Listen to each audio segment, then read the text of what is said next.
नमस्कार, मैं हूं रवि प्रकाश और आज है 1 मई। 1 मई वह तारीख है जब हम इसको मई दिवस तो कहते ही हैं, श्रमिकों को समर्पित यह दिन है। इसको श्रमिक दिवस के तौर पे मनाया जाता है पूरी दुनिया में। तो आज इस विशेष कार्यक्रम में हम लोग बात करना चाहते हैं मई दिवस पे, श्रमिक दिवस पे, श्रम कानूनों पे क्या स्थिति है, इन सब चीज़ों पर। और इस पर बात करने के लिए मैं 2 खास मेहमानों को बुलाया है। हम स्वागत करते हैं प्रदीप सिंह जी का, जो ब्यूरो चीफ हैं दैनिक जागरण अखबार के और झारखंड के जाने माने पत्रकार है, और संजय मिश्र जी का, जो जाने माने बाल अधिकार कार्यकर्ता हैं, कई महत्वपूर्ण पदों पर रहे हैं और हमेशा इनकी लड़ाई जो है वो मज़दूरों के अधिकारों को लेकर होती रहती है। तो एक खास पैनल हमारे पास है, 2 अच्छे लोग हैं। तो हम उम्मीद करते हैं कि हम जो आधे घंटे तक बातचीत करेंगे इसमें मज़दूरों की वो बातें आ पाएंगी जिसकी वजह से हम ये विशेष कार्यक्रम कर रहे हैं। आप दोनों का हमारे कार्यक्रम में स्वागत है। पहले आपसे लेना चाहते हैं कि आपका की लंबी लड़ाई रही है बाल मज़दूरों को लेकर, बाल अधिकार को लेकर, बच्चों के संरक्षण को लेकर। जो हम लोग बात करते हैं कि ठीक है बाल मजदूरी ख़त्म हो गई या कम हो गई या जो कुछ भी है, लेकिन अपनी परिस्थितियां हैं। क्या सर अभी का ताज़ा हाल क्या है बाल मजदूरी को लेकर? सबसे पहले तो आज जो हमारा इंटरनेशनल लेबर डे है, इसके अवसर पर सभी अपने मजदूर साथियों का सबका मैं बधाई देता हूं और शुभकामनाएं देता हूं। और ये एक अच्छी पहल है कि दूरदर्शन ने इस अवसर पर एक डिबेट का आयोजन किया है। इस राज्य में, झारखंड में सबसे बड़ा हम सबके लिए चुनौती है कि इस राज्य में अगर आप देखें तो जो पलायन जो करते हैं, असुरक्षित पलायन होते हैं, उसके साथ साथ जो इस पलायन में की जो मार होती है, इसमें सबसे ज़्यादा हमारी महिलाओं की मार होती है। और इस राज्य में अगर आप देखें तो लगभग करीब अगर देखें तो 5 लाख के आसपास जो पलायन करने वाले ऐसे मजदूर साथी होते हैं जो कहीं ना कहीं ऐसे महानगरों में चले जाते हैं जहां से उनका कहीं ना कहीं हर प्रकार का उनका शोषण का शिकार होते हैं। और उसमें अगर बात करें तो सबसे ज़्यादा हमारी महिलाएं होती हैं, महिलाओं के साथ साथ हमारी किशोरी बालिकाएं होती हैं, बच्चे होते हैं। चूँकि महिलाएं जाती हैं, परिवार जाता है। और झारखंड का सबसे बड़ा दुर्भाग्य है कि जब भी हम माइग्रेशन होते हैं तो बच्चे और महिलाएं एक साथ माइग्रेट करते हैं। इसके चलते समस्या 2 प्रकार की होती है। एक तो बच्चों की पढ़ाई लिखाई की ख़त्म हो जाते हैं। दूसरा सबसे बड़ा होता है कि जो लड़कियां होती हैं खासकर उनका वो ट्रैफिकिंग का शिकार होती हैं और उसमें सबसे ज़्यादा बड़ा मुद्दा है कि शिक्षा से भी अभिवंचित हो जाती हैं। और सबसे बड़ा दुर्भाग्य होता है कि जब वो जाती हैं तो वो उन्हें पारिश्रमिक के रूप में, अगर आप बात करें, झारखंड सरकार ने भी लेटेस्ट हमको लगता है 10 दिन पहले नया जो उन्होंने मिनिमम वेजेज का निर्धारण किया है, उसकी अगर आप बात करें तो वो भी उन मजदूरों को, हमारे लोगों को नहीं मिल पाता है। और ये स्थिति ये बनती है कि आज जब 6 महीना के लिए सीजनल माइग्रेशन हम इसको बोलते हैं, 6 महीना के लिए झारखंड के मजदूर आज दूसरे प्रदेशों में चले जाते हैं। और कहाँ जाते हैं तो दार्जिलिंग के टी गार्डन में जाते हैं, कहाँ जाते हैं तिट्टे भट्टों में जाते हैं, कहाँ जाते हैं तो डोमेस्टिक वर्कर के रूप में काम करने जाते हैं। अब स्थिति ये बनती है कि जब वहाँ से वापस आते हैं तो उनके पास पैसे तो नहीं ही होते हैं, लेकिन सबसे बड़ा दुर्भाग्य होता है कि उनका हर प्रकार का एक्सप्लॉयटेशन होता है। अब इस बार की हम बात करें कोरोना के इस बहुत बड़ी जो हमारी महामारी हुई थी, उसमें देखिए तो झारखंड के 18 साल के आसपास की जो लड़कियां थीं, 509 लड़कियों को हम लोगों ने रेस्क्यू कराकर दिल्ली से लेकर आया। अब स्थिति देखिए कितनी बड़ा भयावह है। लड़कियां तो वापस आ जाती हैं लेकिन रिहेबिलिटेशन के लिए हमारे पास उस प्रकार का कोई हमारे पास SOP नहीं है। अब परेशानी ये तब होती है जब गांव में चले जाते हैं तो वो ना घर के होते हैं ना परिवारों के होते हैं। सबसे बड़ी समस्या होती है कि क्यों जा रहे हैं वो लोग, जा रहे हैं बेहतर रोजगार के लिए।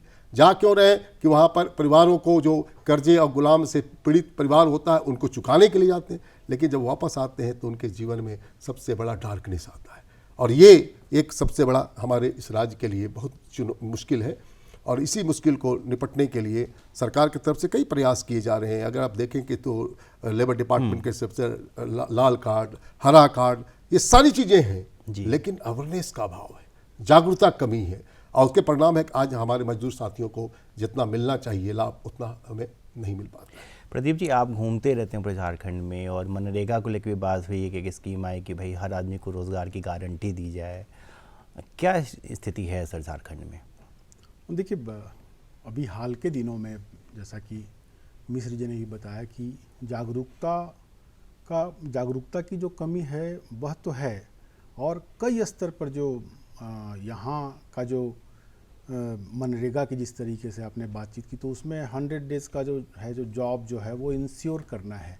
लेकिन बड़े पैमाने पे ये देखा जाता है, मेरा भी खास करके अनुभव रहा है, और बार बार जो है वो डिपार्टमेंट, जो कंसर्न डिपार्टमेंट है, उसकी तरफ से जो है वो ये ताकीद की जाती है कि आप हर एक ज़िले में जो बड़े जो क्रेन्स वगैरह चलाते हैं, जेसीबी जो चलाते हैं, उनसे आप एक एफिडेविट लें कि उनका जो है वो उपयोग मनरेगा के कार्यों में नहीं होता है, क्योंकि मनरेगा का काम जो है वो हाथ से ही लिया जाना है। लेकिन दुर्भाग्य से ऐसा हो नहीं पाता है। मेरा खुद का भी ऐसा अनुभव रहा है कि इस प्रकार से जो है वो मज़दूरों से काम नहीं लेकर के मशीनों के ज़रिए काम लिए जाते हैं। तो ये एक बड़ी समस्या है। दूसरी जो समस्या जो इन्होंने जो अभी मिश्र जी ने चर्चा की कि आप देखेंगे कि रांची ऐसा अमूमन बहुत कम शहरों में देखने को मिलता है। आप रांची या जो भी झारखंड के बड़े शहर है वहाँ जाएंगे तो एक शहर के भीतर में 10 से 15 जो है वो मज़दूरों की मंडियाँ लगती हैं। और एक बड़ा मतलब अगर कोई व्यक्ति ये पूछे, बाहर से आया व्यक्ति, तो एक अनकंफर्टेबल, असहज स्थिति होती है ये बताने में कि ये जो है वो हमारे यहाँ के जो लोग हैं ये लेबर जो यहाँ स्थानीय स्तर पर रोज़गार खोजने के लिए आते हैं। तो जाहिर तौर पर रोज़गार की तो कमी जो है वो है, और जो ये सीजनल माइग्रेशन होता है। और अब तो अभी जैसे कई स्थानों पर जैसे कोरोना के कालक्रम में ये बातें सामने आई, उस समय तो रजिस्ट्रेशन हुआ 6 लाख से ज़्यादा जो है वो श्रमिकों का रजिस्ट्रेशन हुआ जो अन्य प्रांतों में रहकर वहाँ कार्य करते थे, वहाँ की इकोनॉमी को बढ़ा रहे थे। और अब तो मैं कहूँगा कि ये देश की सीमा से ही बाहर निकल चुका है। आप देखेंगे कि अमूमन आता है अफ्रीकन कंट्रीज़ में, अरबियन कंट्रीज़ में, यहाँ के जो मज़दूर हैं वो वहाँ फंसते हैं। वो चूँकि वो टूरिस्ट वीज़ा पे वो यहाँ से चले जाते हैं। तो जो एक सख्त कानून की आवश्यकता है, कानून बनाए गए हैं, रजिस्ट्रेशन वगैरह की प्रक्रिया है। अभी तो बॉर्डर रोड ऑर्गेनाइजेशन जो है वो भी जब यहाँ से लेकर के जाती है तो उसके बारे में भी सरकार ने जो है वो अपने स्तर से प्रयास किए हैं। लेकिन वो प्रयास पूरी तरह से सब पूरे फोर्स के साथ, तीव्रता के साथ वो प्रयास जो है वो इम्प्लीमेंट होते नहीं दिखाई पड़ रहे हैं। तो इसके लिए जो है वो काम करना होगा। हालांकि मेरा जो ये अनुभव रहा है कि विगत 3-4 वर्षों में ये रिहैबिलिटेशन की प्रक्रिया और जो ह्यूमन ट्रैफिकिंग है उसके जो शिकार हुए लोगों को, उनको जो है वो ले करके आना, फिर यहाँ बसाने की प्रक्रिया। लेकिन मुझे लगता है कि ये कंसिस्टेंसी होना चाहिए, सतत ये प्रयास होना चाहिए। हम लोगों को ये समझना चाहिए कि हमारा जो मानव बल है, हमारा जो मानव संसाधन है, वो 5-6 लाख मानव संसाधन जो झारखंड के विकास में योगदान कर सकता था। राज्य सरकार ने भी योजनाएं बनाई है। जो बिरसा हरित ग्राम की योजना है, ये गाँव में चलाना है। आप जो है वो उसके जरिए जो फलदार वृक्ष वगैरह लगाने की ये योजनाएं हैं। तो इन योजनाओं का सतत संचालन किए जाने की आवश्यकता है। मेरा ये अनुभव रहा है कि बहुत तीव्र गति से कार्यक्रम चलाने की योजना है। और ये जो श्रम कानून है उनका इम्प्लीमेंटेशन, जैसे न्यूनतम जो है वो उनकी मजदूरी, वो न्यूनतम मजदूरी, कुशल मजदूर हैं तो उनको उनकी मजदूरी, इसका निर्धारण होना चाहिए। और ये सिर्फ औपचारिकता से ये नहीं होगा, इसके लिए कहीं ना कहीं से जो कानूनी प्रावधान किए गए हैं उसको अमली जामा पहनाना होगा। मुझे लगता है कि इसको बगैर किए हम बहुत ज़्यादा सुधार की गुंजाइश जो है वो नहीं कर सकते। अच्छा, एक चीज़ है कि जो सरकार के संगठन हैं, जो सरकारी कार्यालय हैं, उनमें जो लोग काम करते हैं उनके हित तो तब भी काफ़ी सुरक्षित है, उन्हें काफ़ी सुविधाएं मिलती हैं। मैं संजय जी के पास आऊँगा, उसके पहले 2 मिनट में प्रदीप से एक जवाब और चाहूँगा कि जो कॉरपोरेट सेक्टर है सर, जहाँ पे लोग काम करते हैं या तो कॉन्ट्रैक्ट पे या ठीक है वो परमानेंट भी हैं, कॉरपोरेट सेक्टर में मज़दूरों के हितों की कितनी रक्षा हो पा रही? देखिए, कॉरपोरेट सेक्टर में हाल के दिनों में ये देखने को आया है कि बहुत बड़ी संख्या में लोग अनुबंध पे रखे जाते हैं। आप देखेंगे कि सरकारी सेक्टर में भी लोग अनुबंध पे रखे जाते हैं। ये एक बहुत बड़ी समस्या है। आप देखें तो आप एक तरीके से जो पूरा एजुकेशन सिस्टम है स्टेट का, ये अनुबंध पे जो शिक्षक बहाल हुए हैं उनके भरोसे है। आप जितने सोशल सिक्योरिटी के प्रोजेक्ट्स चलाते हैं वो अनुबंध पे कार्यरत लोग होते हैं, वो उनको आप मानदेय देते हैं, वो लगातार। अब आप आंगनबाड़ी की योजनाएं लें, ये 40 साल से ज़्यादा से ये योजनाएं चल रही हैं, लेकिन इसमें कोई अस्थायी व्यवस्था नहीं है। तो जो लोग उसके साथ जुड़ते हैं, तो जाहिर तौर पे आप जब लगातार काम करते हो, आपकी अपेक्षा होती है कि आप जितना समय देते हैं, आपका जितना संसाधन खर्च होता है, तो उस हिसाब से आपका जो है वो वेतन का निर्धारण, मानदेय का निर्धारण होना चाहिए। पारा शिक्षकों की जैसी समस्याएं थी, ये पूरा एजुकेशन सिस्टम जो है वो अगर वो संभाल रहे थे तो उस हिसाब से राज्य सरकार के स्तर से प्रयास हुआ। लेकिन जो जटिलताएं हैं वो विद्यमान हैं। आप किसी भी सेक्टर में जाएं, आप सोशल सिक्योरिटी के सेक्टर में जाएं, आप हेल्थ के सेक्टर में जाएं, आप एडुकेशन के सेक्टर में जाएं, सचिवालय के कार्य करने के लिए भी अनुबंध पे बहालियां होती हैं। और ये अनुबंध की बहालियां भी, ये भी एक मुझे बड़ा आश्चर्य लगता है कि ये अनुबंध की बहालियां भी एजेंसियों के माध्यम से होती हैं। मतलब वहाँ भी जो एक जो मध्यस्थ का सिस्टम है वह डेवलप है। तो जाहिर है जितना आप मध्यस्थ रखेंगे उतना अधिक शोषण होगा। अगर सीधी बहालियां हों, एक सर्टेन टाइम के बाद उनको जो भी उनमें योग्य व्यक्ति हों, उनकी परीक्षा लेकर के अन्य औपचारिकता पूरी करके अगर बेहतर श्रम संसाधन, बेहतर मानव संसाधन अपने पास है, उसका बेहतर उपयोग किस प्रकार से करना है। तो ये सारी जो जटिलताएं हैं अनुबंध कर्मियों के कारण आप देखेंगे कि रह करके जो है वो ये बातें उठती हैं, उससे कामकाज पर भी असर पड़ता है। तो इसका अस्थायी निदान जो है वह खोजना होगा।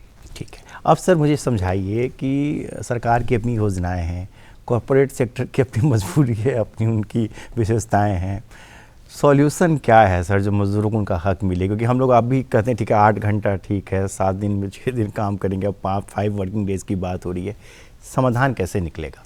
देखिए, सबसे बड़ी बात थी जो भी प्रदीप जी बोल रहे थे, सबसे बड़ी बात है कि ये अगर आप देखें कि झारखंड में अगर हम बात करें तो लगभग करीब 4 लाख के आसपास हमारे चाइल्ड लेबर्स हैं। बच्चों को क्यों काम में लगाया जाता है? लगाया इसलिए जाता है कि सस्ते अंत सुलभ है। जो पैसा आप 100 रुपया दे रहे हैं बच्चों को, एडल्ट को अगर रखेंगे तो 400 रुपया देना पड़ेगा, 500 रुपया देना पड़ेगा। बार्गेनिंग का पावर नहीं है बच्चों को, एडल्ट को पावर होता है।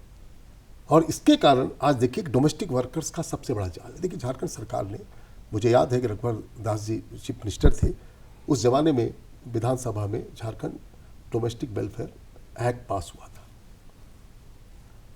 इसलिए एक्ट बना था, हम लोगों ने बहुत मेहनत से, बहुत परिश्रम करके उसको बनाया, हम लोगों ने सब कुछ किया। विधानसभा में गया, गवर्नर के पास मामला लटक गए।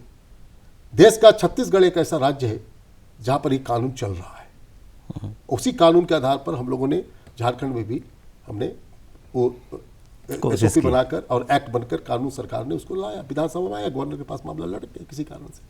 अगर वो बन जाता तो आज हम जो प्लेसमेंट की हम बात करते हैं, सिक्योर्ड की बात करते हैं, वेजेस की बात करते हैं, वो सारे प्रावधान थे कि अगर यहाँ से दिल्ली कोई काम करना जाता है, जस्ट लाइक ए पासपोर्ट पे जैसा उसका एंट्री हो जाए, जहाँ काम कर रहा है वहाँ पर सुरक्षित है कि नहीं वो भी हमारा उस रहेगा। जैसे आज विदेशों में जा रहे हैं, आज वहाँ पर डेड बॉडी पड़ा था, लाने के लिए कितनी मुश्किल हो, लेकिन पासपोर्ट पे है कि वो किस कंट्री में है तो वो सुरक्षित आ जा रहा है, ठीक है, जैसे परिस्थितियाँ आ रहा है। लेकिन झारखंड में स्थिति है कि आज झारखंड से कोई अगर महिला या कोई हमारा ऐसा व्यक्ति जाता है काम करने के लिए, वो पता भी नहीं चलता है कि कहाँ है। चाहे बॉर्डर सिक्योरिटी फोर्स की बात करें, हर जगह ये समस्या है। लेकिन सबसे बड़ी बात है कि जब तक सरकार की इच्छा शक्ति मजबूत और प्रबल नहीं होगी, तब तक आज आप पाकुड़ चले जाइए, साहबगंज चले जाइए, ऐसे आप देखिएगा रेलवे स्टेशन के आसपास में 12-1 बजे रात को देखिए कि ह्यूज माइग्रेशन हो रहे हैं। उसी तरह आप रांची के शहर के अगल बगल चली जाए, 100-200 मजदूरों के अड्डे बने हुए रहते हैं। ये सबसे बड़ी समस्या है कि जब तक इनके काम के लिए चाहे मनरेगा स्कीम्स है, अभी देखिए हमने खूंटी में क्या किया, कोरोना काल में हजारों मजदूर आए, तो हुआ कि क्यों नहीं हम लोग सरकार के 34 सोशल सिक्योरिटी स्कीम से, 34 प्रकार के सोशल सिक्योरिटी स्कीम से, तो हमने खूंटी जिला को, या खूंटी में सबसे ज़्यादा माइग्रेशन था, ट्रैफिकिंग था, हमने कहा खूंटी को प्रयोग करके देखते हैं। हमने 2 साल लगाया समय, वहाँ पूरा स्टडी किया, 4769 के आसपास पूरी फैमिली निकला जो वल्नरेबल कंडीशंस के थे। और परिवार को जब हमने किया तो हमने कहा कि इसके लिए सरकार के द्वारा जो 34 सोशल सिक्योरिटी स्कीम्स है, क्यों नहीं इसके साथ लिंकेजेस किया। वहाँ के सबसे इंपॉर्टेंट वहाँ के डिस्ट्रिक्ट एडमिनिस्ट्रेशंस ने, सारे लोग ने पूरी ताकत लगाया, और ताकत लगाने के बाद उस सभी परिवारों को मनरेगा का जॉब कार्ड नहीं मिला था, किसी को डिसेबिलिटी के कोई है तो उसको ट्रायल साइकिल नहीं मिला था, किसी को हेल्थ के कार्ड नहीं मिले था, आयुष्मान कार्ड का, इस प्रकार के कैंप लगाकर और उन सबको बेनिफिट दिए गए।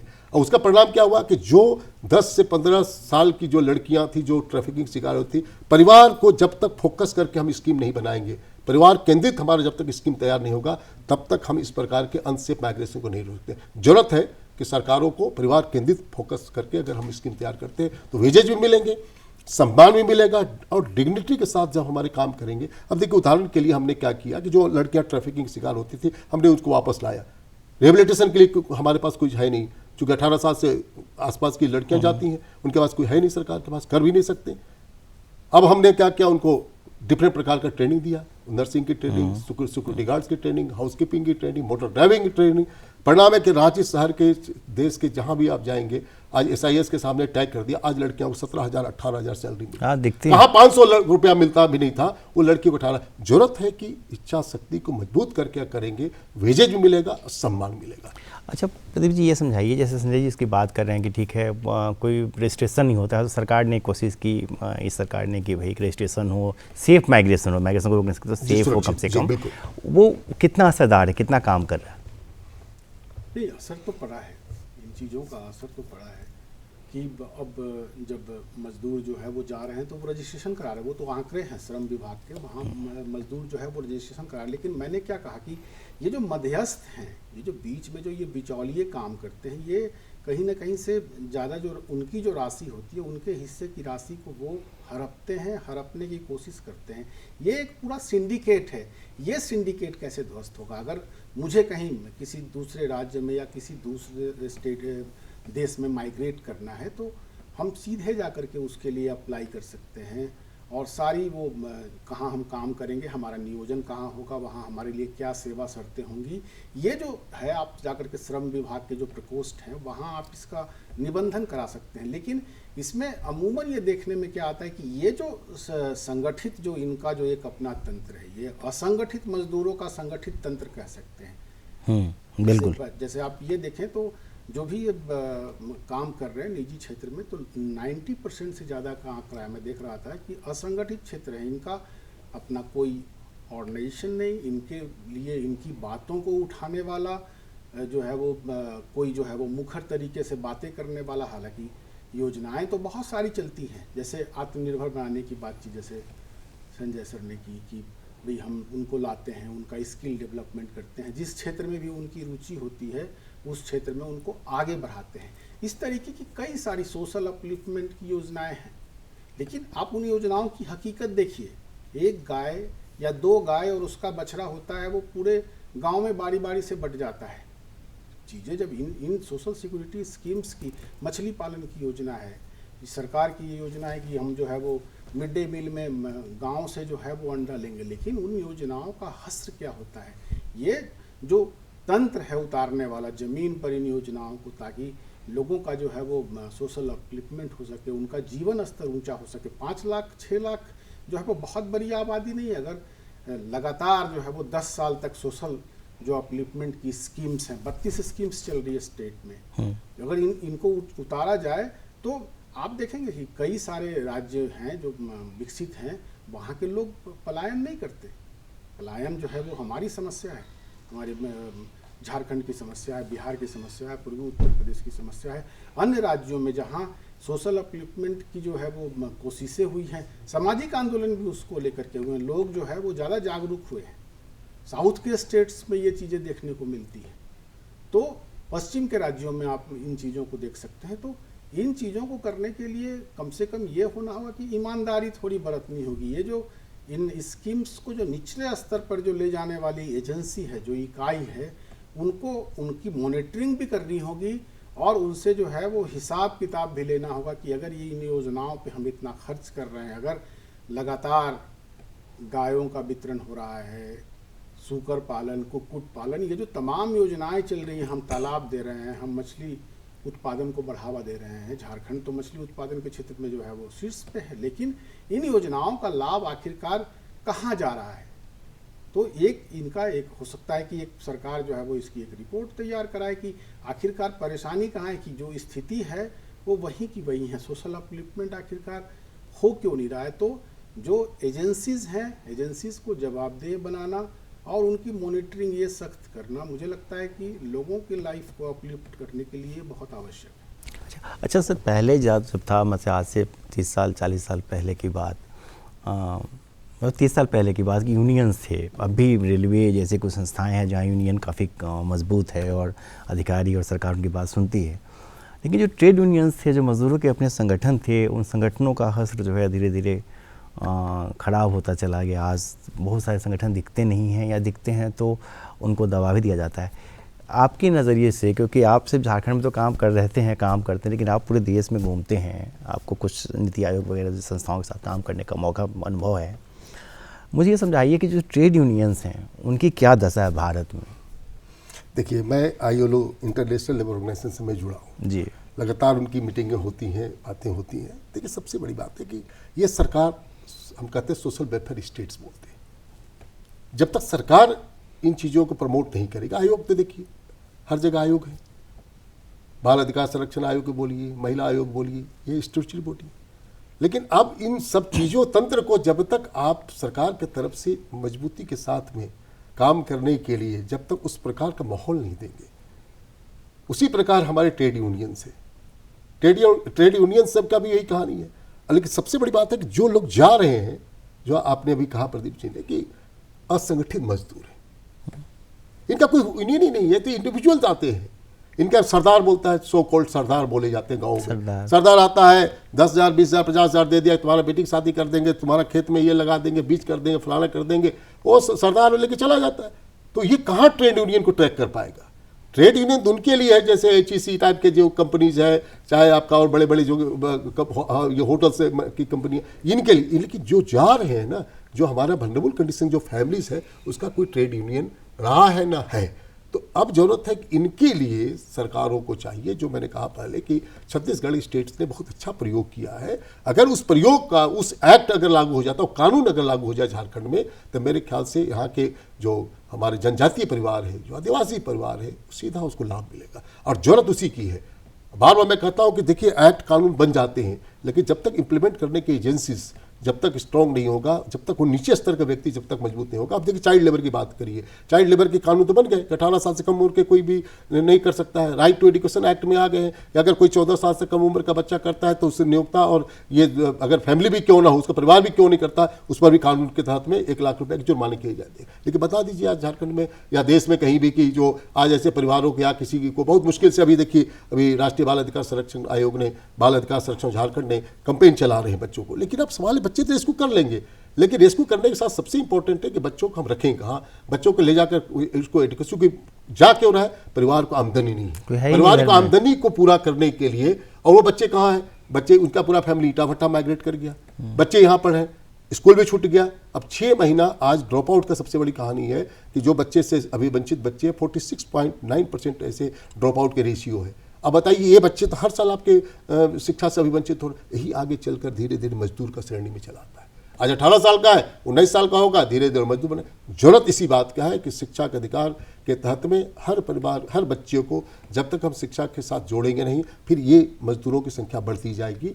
ट्रैकिंग करने की जरूरत है, और जब तक हम इस पर नहीं करेंगे तो यूनियंस, बाकी जो इंडिविजुअल्स अपने सब कुछ करने के तैयार है, लेकिन हमारे इन परिवारों को कहीं ना कहीं रोजगार से जोड़ने के लिए जो चाहिए, उसके लिए सख्त कानून की जरूरत है। और ये कानून बन पाएगा तभी हमारे ख्याल से हम ऐसे जो खासकर असुरक्षित जो पलायन करने वाले जो परिवार है, उसको हम सुरक्षित पलायन करने की दिशा की ओर आगे हम बढ़ पाएंगे। अच्छा, एक सवाल और आपसे लेना है। जैसे आप आदिवासी परिवारों की चर्चा करें, उसी पर आते हैं कि कई बार क्या होता है कि अब कम उम्र में बीमार हुआ, बाप मर गया, अब माँ हैं, 2-3-4 और भाई बहन हैं, और बच्चा ही है कमाने वाला, और उसको अगर आप रेस्क्यू कर भी लेंगे सर, तो उसकी माँ कहाँ खाएगी? मनरेगा में काम तो उतना मिल नहीं पा रहा है, मनरेगा का बजट भी कम हुआ है, मजदूरी दर भी कम है।